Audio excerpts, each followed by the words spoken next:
Chief സെക്രട്ടറിക്കെതിരെ N Prashanth IAS passport പുതുക്കാൻ NOC നൽകിയില്ലെന്നാണ് ചീഫ് സെക്രട്ടറിക്കെതിരെ പ്രശാന്തിന്റെ ആരോപണം. കൊളംബോയിൽ സ്കൂൾ റീയൂണിയന് പങ്കെടുക്കാൻ മനഃപൂർവ്വം അനുവദിച്ചില്ലെന്നാണ് പരാതി. ഗൂഢാലോചനയിൽ പങ്കെടുത്ത എല്ലാവരെയും നിയമത്തിന്റെ മുന്നിൽ കൊണ്ടുവരുമെന്നും എൻ പ്രശാന്ത് വ്യക്തമാക്കി. വിവരങ്ങളുമായി രജിത്ത്. രജിത്ത്, വീണ്ടും ചീഫ് സെക്രട്ടറിക്കെതിരെ എൻ പ്രശാന്ത് IAS ആരോപണം ഉന്നയിക്കുന്നുണ്ട്. എന്തൊക്കെയാണ് എൻ പ്രശാന്ത് IAS ഉന്നയിക്കുന്ന ആരോപണങ്ങൾ? ശക്തമായ ആരോപണമാണ് എൻ പ്രശാന്ത് ഇപ്പോൾ രംഗത്തെത്തിയിരിക്കുന്നത്. തന്റെ പാസ്പോർട്ട് പുതുക്കുന്നതുമായി ബന്ധപ്പെട്ടുകൊണ്ട് NOC നൽകിയിട്ടില്ല എന്നാണ് അദ്ദേഹം പറഞ്ഞിരിക്കുന്നത്.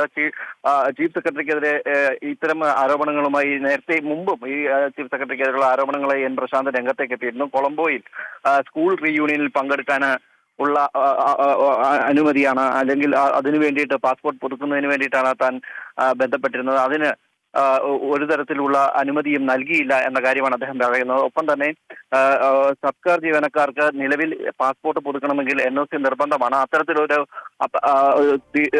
കാര്യമുള്ളതിനാൽ തന്നെ അതിന് അനുമതി നൽകാതിരിക്കുകയായിരുന്നു. മാസങ്ങൾക്ക് മുമ്പേ താൻ ഇക്കാര്യത്തിന് അപേക്ഷ സമർപ്പിച്ചിരുന്നതാണ്. ഒപ്പം തന്നെ പല കാര്യങ്ങളുമുണ്ട്. ഇതിനു മുമ്പും തന്റെ പാർട്ട് ടൈം PhDക്ക് വേണ്ടിയിട്ടുള്ള NOCയിലും അപേക്ഷയും ഇത്തരത്തിൽ മുക്കുകയായിരുന്നു എന്നാണ് അദ്ദേഹം ആരോപിച്ചിരിക്കുന്നത്. ഫേസ്ബുക്കിലൂടെയാണ് അദ്ദേഹം ഈ ആരോപണങ്ങൾ ഉന്നയിക്കുകയും ചെയ്തിരിക്കുന്നത്. തന്റെ പ്രോപ്പർട്ടി റിട്ടേൺ തുടങ്ങിയ കാര്യങ്ങളിലുള്ള അക്നോളജ്മെന്റ് സ്വീകരിക്കുന്നതിനുള്ള രേഖകളും ഇതുവരെ തന്നിട്ടില്ല എന്ന കാര്യവും അദ്ദേഹം പറയുന്നു. അത്തരത്തിൽ താനുമായി ബന്ധപ്പെട്ടുകൊണ്ട് സർക്കാരുമായി ബന്ധപ്പെട്ടുകൊണ്ട് ലഭിക്കേണ്ട രേഖകളൊന്നും തന്നെ ലഭിക്കാത്ത ഒരു സാഹചര്യം നിലനിൽക്കുകയാണ് എന്നാണ്.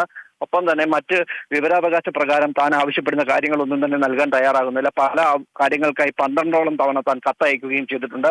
അത്തരത്തിൽ തനിക്ക് ലഭിക്കേണ്ട രേഖകളൊന്നും തന്നെ സർക്കാർ തലത്തിൽ നൽകാതിരിക്കുന്ന ഒരു നിലപാടാണ് സ്വീകരിക്കുന്നത് എന്നാണ് അദ്ദേഹം പറയുന്നത്. തന്റെ ആത്മാഭിമാനത്തെയും അതുപോലെ തന്നെ നിയമപരമായ തന്റെ അവകാശങ്ങളെയുമാണ് ഇവിടെ നിഷേധിക്കപ്പെടുന്നതെന്നും അദ്ദേഹം പറയുന്നു. ഇത്തരത്തിൽ തനിക്കെതിരെ ഗൂഢാലോചന നടത്തുന്ന ആളുകൾക്കെതിരെ ശക്തമായ നിയമ നടപടി സ്വീകരിക്കാനാണ് ഇനി തീരുമാനിച്ചിരിക്കുന്നത് എന്ന കാര്യവും അദ്ദേഹം ഫേസ്ബുക്കിലൂടെ വ്യക്തമാക്കിയിട്ടുണ്ട്.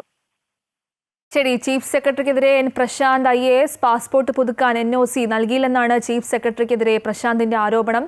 രജിത്താണ് വിവരങ്ങൾ നൽകിയത്.